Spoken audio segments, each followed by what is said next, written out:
Selamat petang, salam sejahtera. Terima kasih karena bersama dengan saya di Nazilin Unity Channel. Saudara-saudara sekalian, ini adalah keputusan kalau benar berlaku malanglah Muhyiddin Yassin, dan mungkin Muhyiddin Yassin tidak akan jadi Perdana Menteri lagi sampai bila-bila. Ini dipetik daripada berita harian online dengan tajuk Pemilihan Bersatu, Hamzah Zainuddin akan tanding Presiden. Kalau ini benar berlaku, bermaksud Muhyiddin Yassin mungkin akan kalah dengan populariti Hamzah Zainuddin, dan adakah akan berlaku dua camp pula perpecahan dalam pemilihan parti Bersatu untuk Presiden. Itu persoalan besar yang akan membawa mungkin musibah atau mungkin akan membawa kebaikan juga kepada Muhyiddin Yassin. Pada pendapat anda, kalau benar Hamzah Zainuddin akan tanding Presiden, siapa yang akan kalah? Muhyiddin atau Hamzah Zainuddin? Ataukah Muhyiddin Yassin juga akan mengamalkan cara seperti yang berlaku baru-baru ini dalam UMNO apabila berlaku tiada pertandingan untuk jawatan timbalan Presiden UMNO dan juga Presiden UMNO? Adakah itu juga akan digunakan pakai oleh Muhyiddin Yassin bagi mengekalkan kuasa beliau di Parti Bersatu? Kerana tentulah kalau Muhyiddin tidak lagi menjadi Presiden Bersatu, bermaksud beliau juga semestinya tidak lagi relevan menjadi pengerusi Perikatan Nasional. Yang akan menjadi pengerusi Perikatan Nasional ialah Hamzah Zainuddin, dan tentulah Presiden itu akan boleh jadi Perdana Menteri dan Muhyiddin Yassin tidak akan lagi dilantik menjadi Perdana Menteri. Adakah itu akan berlaku?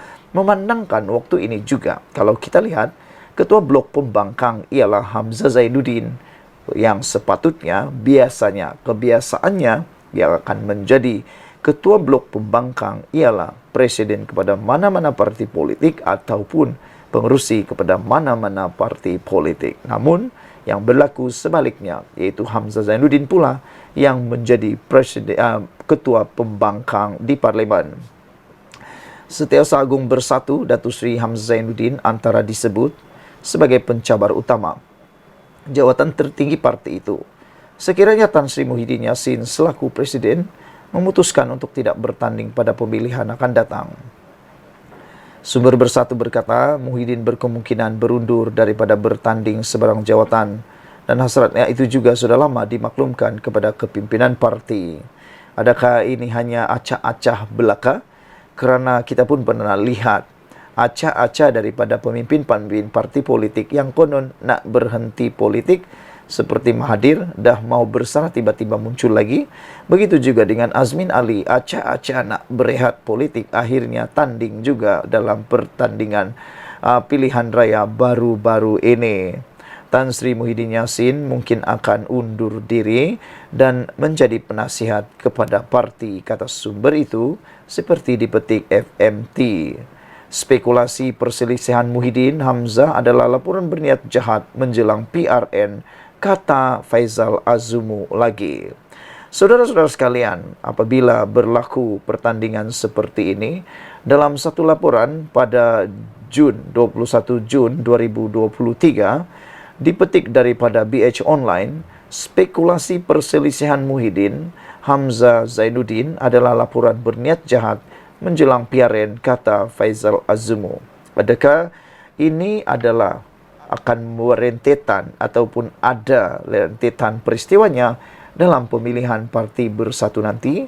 Adakah laporan yang dikatakan sebagai berniat jahat itu akan muncul pula nanti ketika pemilihan dalam Parti Bersatu?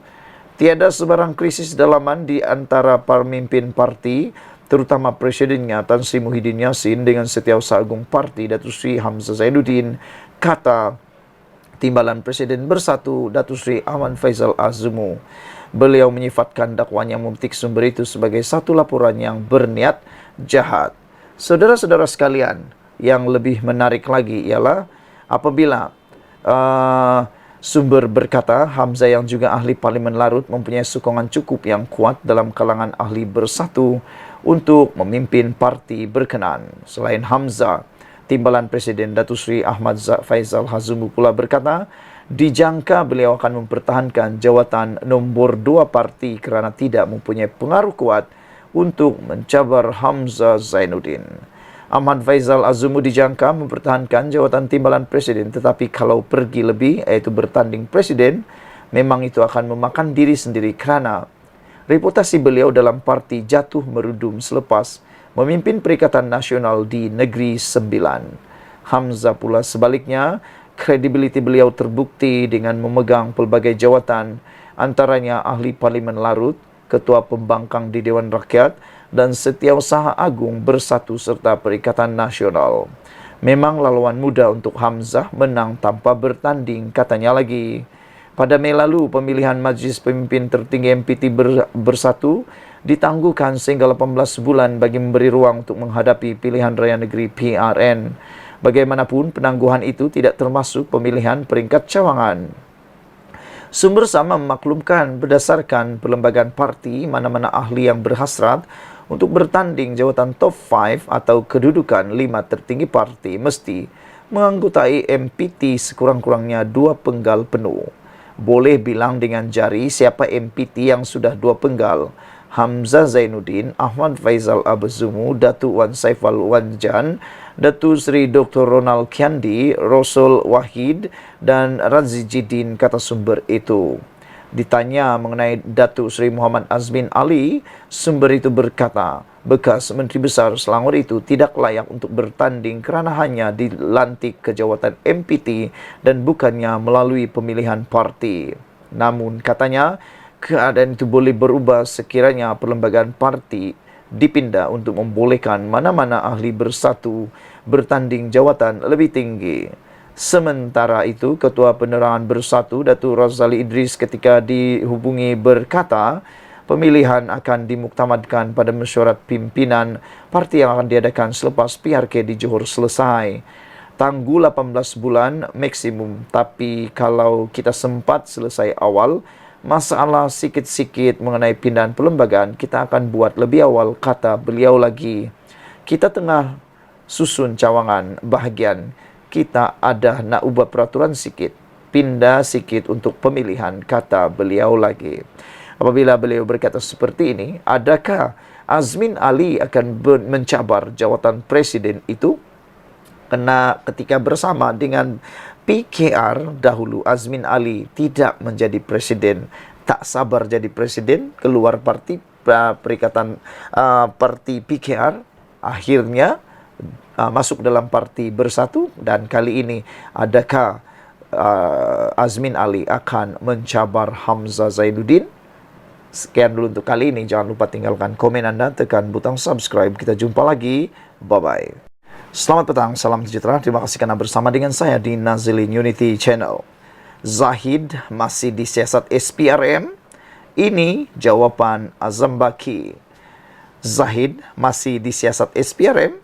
Ini jawapan Azam Baki. Sebelum kita teruskan ulasan dan juga pendedahan pada petang ini, jangan lupa tinggalkan komen anda, tekan butang subscribe. Apa pendapat anda tentang isu pembebasan Zahid Hamidi baru-baru ini? Ramai yang mengatakan bahawa Zahid Hamidi sudah terlepas sepenuhnya. Namun, ini jawapan terkini. Akhirnya, SPRM tampil memberikan penjelasan. Adakah Zahid masih disiasat SPRM? Ini jawapan Azam Baki yang ditunggu-tunggu oleh kita semua. Kemarin, Mahkamah Tinggi Kuala Lumpur melepas tanpa membebaskan Datuk Seri Dr. Ahmad Zahid Hamidi daripada 12 tuduhan pecah amanah, 8 tuduhan rasuah dan 27 kes penggubahan wang haram milik Yayasan Akal Budi yang diasaskannya.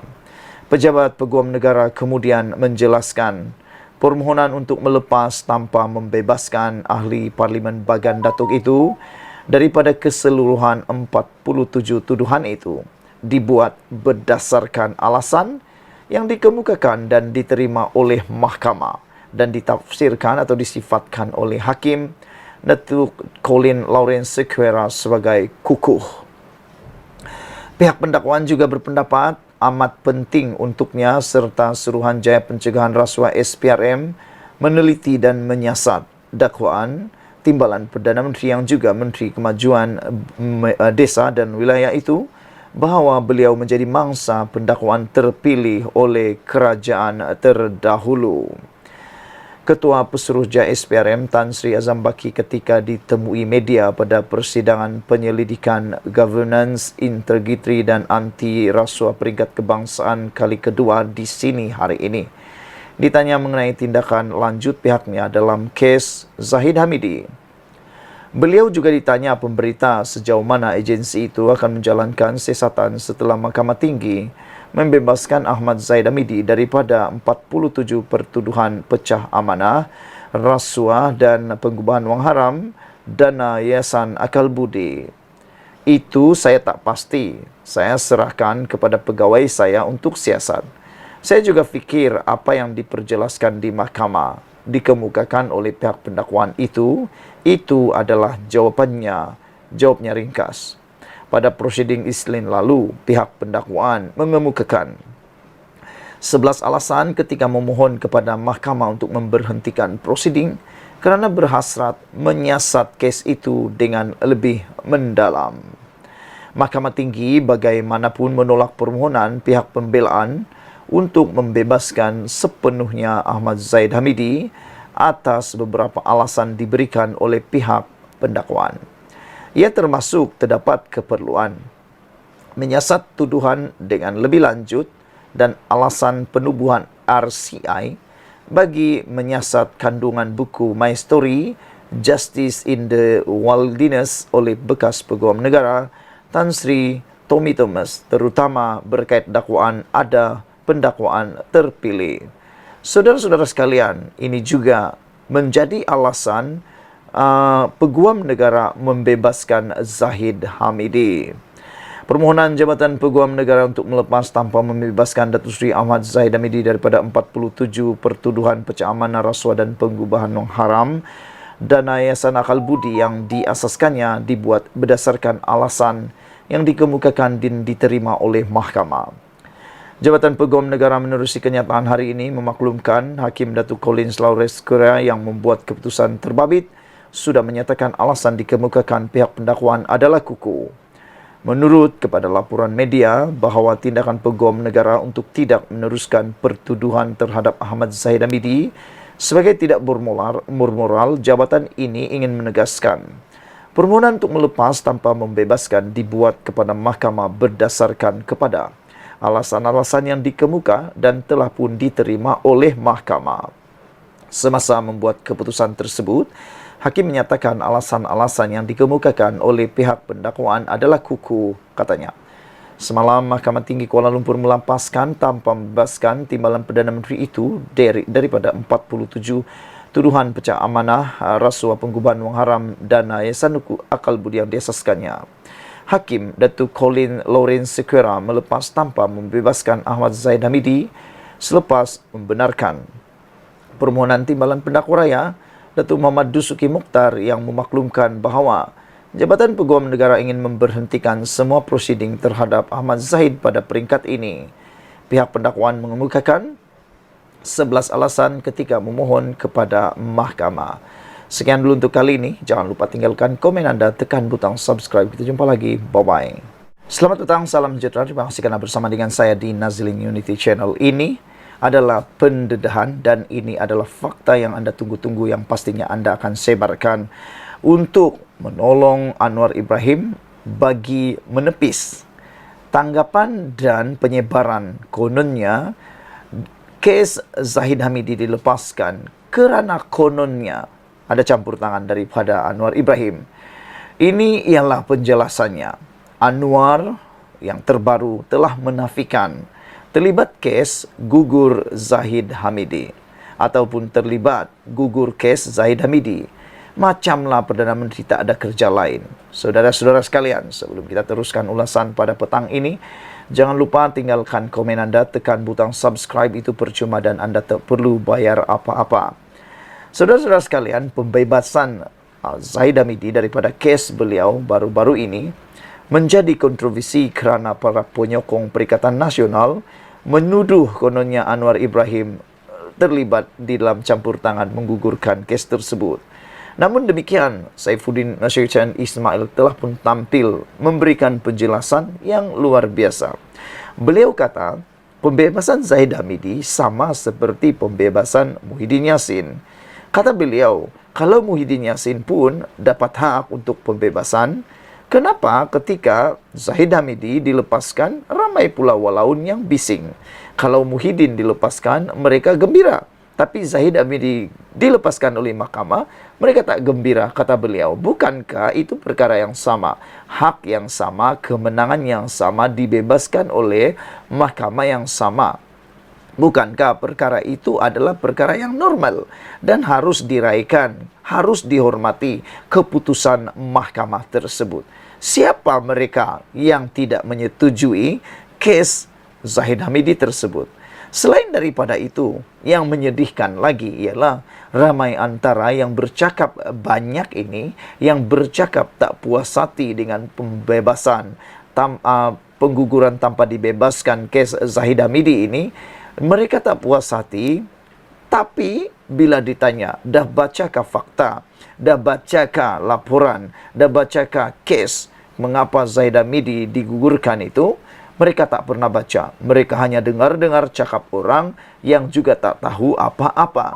Jadi perkara ini memang perkara yang amat-amat menyedihkan. Kenapa? Sebab ianya tanpa ada pembacaan yang tepat, hanya dengar-dengar sahaja. Kalau di mahkamah, bahasa hanya dengar-dengar itu tak boleh pakai langsung kerana lebih banyak yang tipu daripada yang benar. Jadi saudara-saudara sekalian, apabila Anwar Ibrahim telah pun menafikan terlibat gugur kes Zahid Hamidi, macamlah Perdana Menteri tak ada kerja lain, ini satu penjelasan yang amat baik. Perdana Menteri Anwar Ibrahim berkata, dia tidak terlibat dalam keputusan Pejabat Peguam Negara AGC untuk memohon agar timbalan Perdana Menteri Ahmad Zahid Hamidi dilepas tanpa dibebaskan daripada 47 pertuduhan berkaitan Yayasan Akal Budi. Anwar berkata keputusan itu dibuat oleh Peguam Negara. Peguam Negara ada wewenang kuasa sepenuhnya dan dia berikan alasan itu. Jadi, saya serah kepada wewenang Peguam Negara kerana dia bicara tentang 200 halaman permohonan baru oleh Datuk Seri Zahid Hamidi. Ini keputusan Peguam Negara dan saya tak boleh campur, katanya, seperti dipetik Esro Awani. Sementara itu, Menteri Dalam Negeri Saifuddin Nasution Ismail sekali lagi mempertahankan Perdana Menteri Anwar Ibrahim berikutan kritikan terhadap keputusan melepaskan tanpa membebaskan DNAA timbalan Perdana Menteri Ahmad Zahid Hamidi daripada 47 pertuduhan berkaitan Yayasan Akal Budi. Bercakap dengan pemberita di Pulai, Saifuddin sekali lagi menyatakan pendiriannya yang perkara 145 Perlembagaan Persekutuan memberi kuasa kepada Peguam Negara untuk mendakwa atau menarik balik sebarang pertuduhan. Itu kuasa di bawah Perlembagaan Persekutuan. Sebab itu, saya menolak dan menangkis sebarang tuduhan dan andaian bahawa apapun tindakan yang dibuat oleh Peguam Negara, semua kesalahan diletakkan di atas bahu Perdana Menteri. Kata Saifuddin lagi, macamlah Perdana Menteri tak ada kerja lain. Saudara-saudara sekalian, itu penjelasan yang ditunggu-tunggu oleh rakyat Malaysia daripada Anwar Ibrahim. Lama tak bercakap, lama tak menerangkan dan akhirnya tak tahan lagi Anwar Ibrahim kata beliau tidak terlibat di dalam kes Zahid Hamidi. Sekian dulu untuk kali ini. Jangan lupa tinggalkan komen anda untuk isu dan penafian kali ini. Saudara-saudara sekalian, Anwar Ibrahim kata keputusan itu dibuat oleh Peguam Negara. Peguam Negara ada wewenang kuasa sepenuhnya. Dan Peguam Negara dia berikan alasan itu. Jadi, saya, kata Anwar Ibrahim, serah kepada wewenang Peguam Negara kerana dia baca 200 halaman permohonan baru oleh Datuk Seri Zahid Hamidi. Itu keputusan Peguam Negara. Saya tak boleh campur, kata Datuk Seri Anwar Ibrahim. Terima kasih Datuk Seri Anwar Ibrahim kerana menjadi Perdana Menteri yang luar biasa. Sekian dulu untuk kali ini. Jangan lupa tinggalkan komen anda, tekan butang subscribe. Kita jumpa lagi. Bye-bye. Selamat petang, salam sejahtera. Terima kasih kerana bersama dengan saya di Nazilin Unity Channel. Saudara, bangsa Johor tolak politik ekstrim Perikatan Nasional. Bangsa Johor tolak politik ekstrim Perikatan Nasional. Dipetik daripada Harapan Daily. Saudara, beberapa hari lagi pilihan raya di Parlimen Pulai dan Adun Simpang Jeram akan diadakan. Ini melibatkan pertarungan antara kem Perikatan Nasional dengan Pakatan Harapan BN. Siapa yang akan menang itu akan menjadi persoalan yang besar. Ada satu pihak sehingga telah pun mengeluarkan fatwa haram kalau mengundi Pakatan Harapan, calon Pakatan Harapan. Ini menimbulkan pelbagai isu dan kontroversi. Tetapi dalam laporan terkini ini, apa pendapat kamu apabila penulis oleh Ahmad Mursi mengatakan bahawa bangsa Johor tolak politik ekstrim Perikatan Nasional? Anda bangsa Johor, Anda orang Johor, Anda berhampiran dengan Johor, apa pendapat Anda? Benarkah bangsa Johor tolak politik ekstrim Perikatan Nasional, menangkap Perikatan Nasional di Parlimen atau di kawasan Johor? Berbezakah orang Johor dengan orang-orang di negeri yang dimenangi oleh Perikatan Nasional?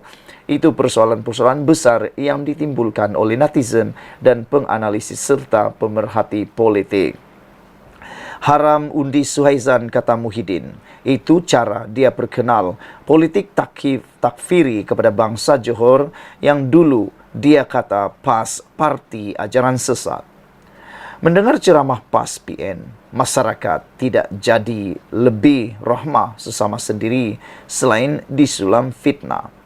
Lebih banyak didengar, lebih benci kita kepada kelompok masyarakat lain atas nama agama kerana mereka penghukum bukan pendakwa. Dulu kita kasih pada jiran-jiran dan rakan-rakan. Kini mereka dilihat sebagai pendosa dan lawan Islam. Sebab Muhyiddin kata dah haram. Dulu pilih pemimpin sebab kompetensi dan berintegriti. Kini disuruh pilih pemimpin lembab dan berasuah kalau tak nak dicop musuh Islam. Di pantai timur Semenanjung, fikrah PAS menyebabkan fenomena masjid dua imam, isteri cerai berai, putus saudara, anak kafirkan bapa dan tak makan sembelihan. Bangsa Johor sedia ke jadi seperti itu? Di Johor, negeri pelbagai kaum, masalah akan berganda. Perasaan membenci, curiga dan iri hati sesama kaum disemai PAS membahayakan keharmonian masyarakat. Imej Islam buruk disebabkan PN PAS kini. Ibarat bom jengka, jika tidak dikawal, belajarlah dengan pengalaman buruk banyak negara lain. Negara indah tapi hancur apabila perkauman dan agama jadi modal ahli politik, bukannya idea pembangunan dan visi. Jangan bicara soal ekonomi, tarik pelabur, inflasi, peluang kerja. Itu bukan bahasa yang mereka faham kerana makanan mereka hanya sentimen api perkauman dan agama. Menurut Al-Qadhawi, ciri-ciri Khawarij adalah bersikap fanatik dan tidak segan guna kekerasan untuk capai tujuan. Kekang sebelum terlambat. Saudara-saudara sekalian, apa pendapat anda tentang tulisan di Harapan Daily ini oleh Ahmad Mursi? Adakah anda juga bersetuju bahawa bangsa Johor pasti akan menolak politik ekstrim Perikatan Nasional? Sekian dulu untuk kali ini. Jangan lupa tinggalkan komen anda, tekan butang subscribe. Malaysia kita punya. Kita jaga sama-sama, cintai Malaysiaku. Bye-bye. Selamat petang, salam sejahtera. Terima kasih bersama dengan saya di Nazilin Unity Channel. Saudara-saudara sekalian, ini satu pendedahan yang luar biasa yang akan menarik perhatian anda. Muhyiddin pun dah berjangkit perangai penghukum PAS, dipetik daripada Harapan Daily. Sebelum kita teruskan isu dan ulasan petang ini, jangan lupa tinggalkan komen anda, tekan butang subscribe, itu percuma. Saudara-saudara sekalian, ditulis oleh Ahmad Mursi, dipetik daripada Harapan Daily. Bila Muhyiddin bagi hukum haram undi Suhaizan Kayat, mungkin bagi walaun itu melucukan. Hakikatnya, Muhyiddin dah berjangkit dengan perangai penghukum PAS. PAS bukan lagi pendakwa. Al-Qarahwadi hingga menulis buku Islam Jalan Tengah, menjauhi sikap berlebihan dalam agama kerana hal ini menyebabkan bencana di dunia Arab dulunya. Haji Hadi import pula ke Malaysia. Sedikit lagi Muhyiddin akan berjangkit perangai takfiri, gulo dan khawarij kerana ia fitrah mainstream dalam PAS kini. Muhyiddin import pula kepada bangsa Johor. Ingat lagi apa kata Muhyiddin dulu? PAS ajaran ataupun PAS parti ajaran sesat. Beliau telah join kelab sesat yang sama. Manusia dibentuk ikut siapa dia berkawan dan buku apa yang dia baca. Dalam disiplin ilmu Islam, proses istinbat hukum haram atau halal ada tata cara dan justifikasi hukum. Dalilnya, kaedah fikahnya. Tapi Muhyiddin meniru gaya Hadi awang, bermudah dalam menghukum dan melabel sesat orang yang tidak ikut hukum yang dia fatwakan. Fatwanya pula berubah-ubah, asal saja untungkan puaknya, walaupun akhirnya akibatkan kematian seperti di Memali. Contohnya, rasuah haram untuk orang lain, tapi halal untuk PAS walaupun mahkamah batalkan kemenangan PAS di Parlimen Kuala Terengganu kerana rasuah. Dan janganlah kamu berdusta dengan sebab apa yang disifatkan oleh lidah kamu. Ini halal dan ini haram. Untuk mengadakan sesuatu yang dusta terhadap Allah, sesungguhnya orang-orang yang berdusta terhadap Allah tidak akan berjaya. Dipetik daripada Harapan Daily, jangan sewenangnya keluar fatwa haram, kata Mufti Kelantan menegur Muhyiddin. Saudara-saudara sekalian, tindakan Muhyiddin mengatakan bahawa mengundi calon Pakatan Harapan adalah haram telah pun mengundang komen daripada Mufti Kelantan. Apabila beliau kata, jangan sewenangnya keluar fatwa haram. Mufti Kelantan Datuk Muhammad Syukri Muhammad menegur seorang ahli politik yang disifatkannya kurang tertib dalam berkata-kata, sehingga sewenangnya mengeluarkan fatwa haram kepada pihak tertentu. Tegurannya itu dipercayai dituju kepada pengerusi Perikatan Nasional PN, Tan Sri Muhyiddin Yassin, yang melarang pengundi untuk menyokong calon Pakatan Harapan PH selain memfatwakan sebagai haram. Muhammad Syukri berkata, sebaiknya pemimpin politik bercerita mengenai perkara dan usaha untuk membangunkan negara, bukan tuduh-menuduh antara satu sama lain yang akhirnya hanya mengundang sengketa. Bercakaplah hal politik dan siasah. Siasah ini adalah usaha untuk membangunkan negara. Bagi pandangan saya, lebih baik kita mengetengahkan isu dalam kempen apa yang mahu dibuat dan tidak menggunakan kempen untuk menjatuhkan satu sama lain. Saya setuju kalau tuduh-menuduh itu seolah-olah sudah dilihat perkara biasa, bukan lagi baharu. Tetapi yang kita tak mahu ialah kalau diseret kepada hal yang menyentuh hukum, katanya seperti dapur berita harian. Terdahulu, Muhyiddin dalam ceramahnya berkata, adalah haram mengundi calon Pakatan Harapan PH di Parlimen Pulai, sehingga mengundang pelbagai kritikan terhadapnya. Sementara itu, Syukri berkata penyokong parti dan pemimpin tertentu juga diingatkan tidak bertindak di luar kawalan dengan memainkan serta memperbesar isu tertentu yang akhirnya hanya mengundang perbalahan sesama sendiri. Jadi masing-masing ketengahkanlah program yang ingin dibuat tanpa menghujah tentang isu peribadi. Maksudnya, bentangkan apa yang mahu dibawa jika pemimpin atau parti mereka menang. Sebab saya bimbang, takut kita menghujani peluru sesama sendiri. Tenaga umat Islam akan terbuang begitu saja. Fikiran, tenaga, potensi, kemampuan umat Islam hangus dibakar oleh kita sesama sendiri, kata Mufti Kelantan ini. Sepatutnya, kata beliau, kelebihan yang ada pada masing-masing itu kita gunakan, bangunkan, bukan kita menghujani peluru untuk menghancurkan sesuatu pihak. Jadi kita takut, kata Mufti Kelantan, kalau kita tak berhati-hati, kita akan hilang segalanya, kata beliau lagi. Saudara-saudara sekalian, sebelum kita berpisah, sila tinggalkan komen Anda, tekan butang subscribe. Malaysia kita punya, kita jaga sama-sama, cintai Malaysiaku. Bye-bye.